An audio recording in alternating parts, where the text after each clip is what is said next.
Alright, so today's video is a warming cabinet fan. Typically, what is it? Blickman, Steris, FHC, Mac Medical, all these companies. It's usually the same fan motor. If it would go bad, you'll hear them rattling around, making this crazy, noise. Let's see if we can simulate it.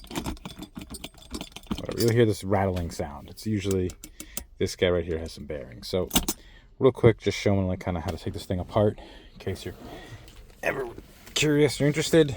So the first thing you have to do, you got to pull it from the unit. So you're going to pull this blade off. All right, even to replace it, much less take it apart. So this is a left-handed thread, meaning if you turn left, it goes loose. So yeah, I hate left-right directions on round things, make no sense. So typically, most things you turn counterclockwise to unscrew, clockwise to screw. Because these are left-handed instead of right-handed threads, you turn clockwise to unscrew and counterclockwise to unscrew. Now, if you look at this nut, see what threads are only on one side of it? It goes on, when you're putting the new one back on, it goes on like this. The thread's outside so that it's fully catching, okay? Now, once that's off, you get this off. See it's keyed, see that flat spot in there. All right, next up, you'll have this little washer sitting here. There'll be an E-clip I've already moved right here. Pop that off. Pry the shit out of this pal nut that's mounted in there. Once you get that off, you can get this off.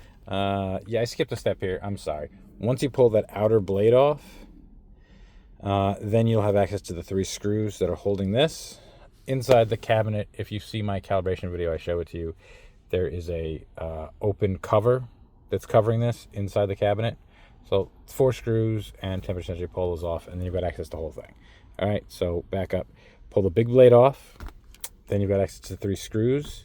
You can unscrew those, and then you can pull this out from above the cabinet. All right, back to where we were. So we got all this off here. Now there's another E-clip down here. You pull that off, and then you can, you can bang this whole thing out. All right, so whatever, pull that off. Let's flip it over. You've got 2 screws. These are a 2.5 millimeter hex or Allen key screw. I know that looks like Torx. You could probably go with Torx on here also. Oh yeah, look, there we go. The lighting I was in, you couldn't tell. It looked like it was more just hex. So you pull the 2 of those out, along with the respective nuts. And then this little bearing case you can take off. Bearings in there. Those don't usually wear out first, but they do wear out. All right, you got that E-clip off the other side. You can bang the shit, and this thing will pop out. Depending on the age and how old this is, the other part of this electromagnet may come off first. There we go. This guy originally fell out for me. That's your coil. There's another coil, electromagnet. I misspoke, that's definitely not a coil. The last piece was the coil. The other part is, just insulation. Anyway, so you're down to here. You've got that E-clip off. You can just bang the shit out of it. And it's back in there, too. And it will come off. I'll hurt my truck. There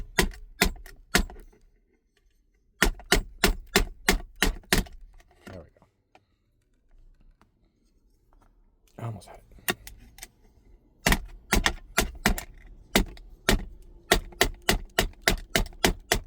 Fucker. All right, whatever. Bang the shit out of that, it'll come out. And then this bearing case right here is really what fails. You can't hear it right now, but that bearing starts dying, and then that fan blade starts moving all over the place, and there's all your noise. All right, and then eventually any one of those bearing cases goes, and then the entire fan blade stops moving. You're no longer circulating your heat, and that's when they call you in because their cabinet is overheating or underheating. Depending. Excuse me. If you don't have a fan to help circulate the heat all around the cabinet, the temp sensor on top of the cabinet's not going to pick up the temperature, as quickly, and or your temperature will be not evenly distributed. So heat rises, so your upper cabinet will be all hot and the bottom will be a lot cooler. Unless you've got one of those weird ones where your fan is on the bottom, you might see those. It's a European one. I haven't seen one in years, but anyway. where was I? So you'll get issues with that because the heat, has to be able to circulate. Now, keep in mind, these are not all that important of a device. It's a warming cabinet. They put blankets in there and irrigation fluid. Blankets so the patients, after surgery, everything inside a surgery center in these places are cold. Man, I got a lot of marks on here. I got to clean that. Please don't pay attention to my screen.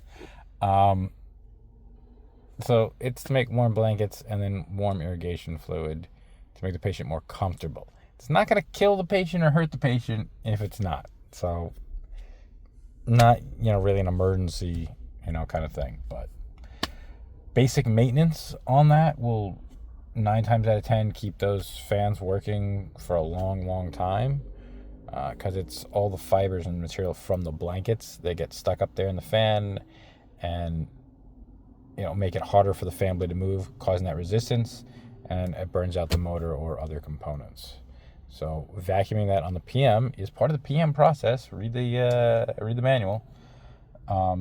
I made a video for this once. I'll find it or redo it for y'all on just PMing a warming cabinet, i.e. cleaning out that fan assembly.